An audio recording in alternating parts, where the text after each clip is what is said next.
Bonjour Laurent, Bonjour Sabri. ravi de te retrouver. de Écoute, nouveau. pratiquement un an après, ça fait plaisir. Mon premier bébé est le Karma Sutra. Plutôt un bar un peu festif où tu peux bien sûr manger, mais ça reste quand même un esprit bar. Est-ce que la concurrence est bonne ou pas? Moi, Il y a j'ai beaucoup de toujours Français, quand même. pensé que la concurrence était bonne. Si t'as pas de concurrent, tu peux pas rester dans le coup. Parce que ça demande quand même une certaine énergie et ça demande surtout de se remettre en question tout le temps pour pouvoir rester un des meilleurs établissements du Fisherman. Comme j'ai la chance d'avoir le corner, qu'on a tendance à finir tard et que c'est festif, j'ai tendance à avoir la plupart des restaurateurs, pas que français d'ailleurs, qui viennent finir leur soirée tranquille à boire un coup. Ça nous permet d'échanger. Et, tu sais, la concurrence, c'est dur, mais ça peut être pris quand même d'une façon assez sympathique. Le nom un peu tendancieux. Je t'avoue que c'est moi qui l'ai choisi. Et Karma Sutra, si tu veux, je t'avais expliqué l'an passé, j'avais pris le tsunami. Donc ma vie, comme j'étais sorti du tsunami en famille indemne, j'ai trouvé que j'avais un bon karma. Donc j'ai appelé ma première affaire Karma. Et pourquoi Sutra? Parce que tout le monde connaît l'histoire du Kama Sutra sans le R. Et je trouvais que ça faisait un bon mélange. C'est un endroit où tu peux y faire un peu tout. Tu peux venir boire un coup, tu peux venir manger. C'est un petit côté clin d'œil au terme Kama Sutra, bien sûr. Quelle est la spécialité alors du coup? Alors, si tu veux, c'est deux spécialités différentes. Ici, j'ai essayé plutôt de reproduire, je suis d'origine lyonnaise, mais j'ai essayé de reproduire un peu ce que nous, on appelle les bouchons lyonnais, si tu veux, des restaurants avec une cuisine relativement familiale, avec des bons produits. Et on s'est un peu spécialisé dans les planches charcuterie fromage, tu vois, qui permet de tourner autour d'un apéro en étant plusieurs.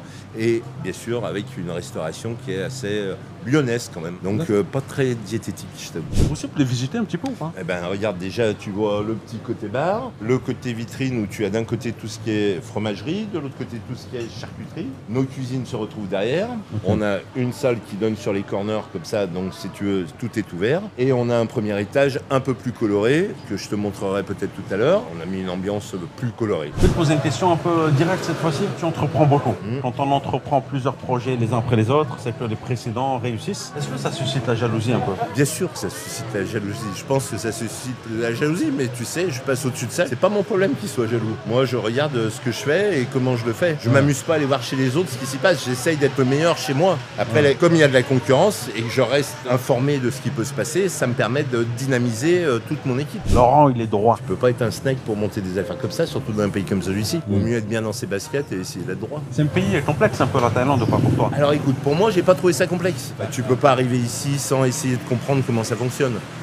Les gens qui croient que c'est un Eldorado, tu sais, s'il y avait un Eldorado quelque part sur la Terre, on y serait tous et ce serait fantastique. Mais je pense que quand tu veux t'expatrier et aller dans un pays, il vaut mieux essayer de comprendre comment ça fonctionne. J'ai encore une petite fille de 12 ans qui est à l'école et j'ai vu qu'il y avait beaucoup d'élèves en plus cette année, donc obligatoirement, ces élèves ont des parents, donc il y a beaucoup d'arrivants. On vient plus dans les mêmes circonstances qu'avant. Avant, on venait un petit peu à l'aventure. Je pense que les gens sont quand même plus structurés. Et la preuve, c'est qu'ils viennent avec des enfants. Tu peux pas venir non plus à l'aventure comme ça avec des enfants. Et les affaires coûtent de plus en plus cher. L'installation en Thaïlande, avant, il y avait des gens qui arrivaient avec 15 000 € et qui pouvaient monter quelque chose. Je pense qu'on est plus proche des 150 000 € au jour d'aujourd'hui pour monter quelque chose. 150 000 € aujourd'hui pour Je monter pense un que truc. toutes les affaires qui sont dans le Fisherman valent largement plus que 150 000 €. Laurent, merci beaucoup pour ton partage d'expérience et n'hésitez pas à venir faire un petit coucou à Laurent. Karma Sutra. Merci Sabri, à bientôt.